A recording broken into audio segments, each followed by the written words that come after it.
Yogendra Singh, he, rather than talking about caste ka future, he says that there are three major hypotheses which actually explains how caste is going to transform, or three major ideas.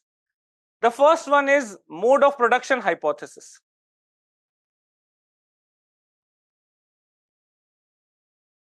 So mode of production hypothesis says that the caste will transform into class, or caste will be gone, and new identity like class system will come into the picture in Indian society. People will be recognized based on lower, middle and upper class rather than the caste as an identity. Okay, so this is mode of production hypothesis, and this is supported by Marxist scholar who believe that ultimately when the labor class will unite, so the society will be polarized into two categories of capitalist as well as the labor class, and eventually caste distinction will end away and people will be united by a collective spirit of oppression by the capitalist class against the labor class. So labor will unite against the rich, ultra rich people. So that's how the caste will be replaced by class system. Okay. Second is resilience hypothesis. Now saying that ki caste, it just gives an opposite idea. Okay.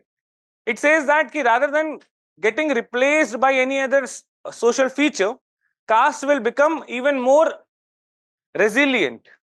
Caste अपने आप को और assert करेगा. Okay, caste will become more and more prominent variable in Indian society. It will be permanent and even more stronger. Why? Basically because of the factors like communication. जब point of time, so they are comparing with the past in the society where there was no communication, there was no telephone, there was no caste associations and all. At that point, caste survived. Right now, when there is communication, there can be a horizontal stretch. People from all far-flung areas, they are getting connected, and people of any caste basically spread in any geographical area, they are connected to the caste association. In fact, they are dependent on the caste association for their security, for endogamy, for any other privileges and benefits. And that's why, due to these features, caste will become even more resilient in nature, or strong ho jayega. And the third one, which is called as structural transformation hypothesis, and this is a combination of both resilience as well as replacement.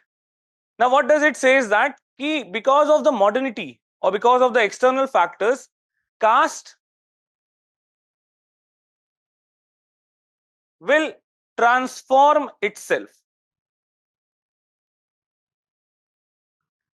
So original nature of the caste will go away. So original nature is like ritual hierarchy, purity and pollution. Okay, so that will change. It will mix up with class. So for example, Andre Bete ne kya kaha tha? That is Trinitarian model of stratification. Caste,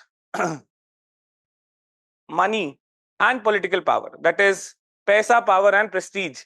They collectively determine the status of a person. And in the caste also, you will find that these elements will start entering and caste will blend with it. Okay. And that's why the original nature of the caste will change. Structural arrangement of the caste group will change. There is no hierarchy or there is no consensus with respect to hierarchy. Caste as an entity will transform, will adjust, but it is going to stay. Okay. So one is saying that it will be replaced by class, other is saying that it will become even more stronger, the third is saying that it will exist but in a transformed manner. Okay, it will not exist as it used to exist in earlier times. Okay,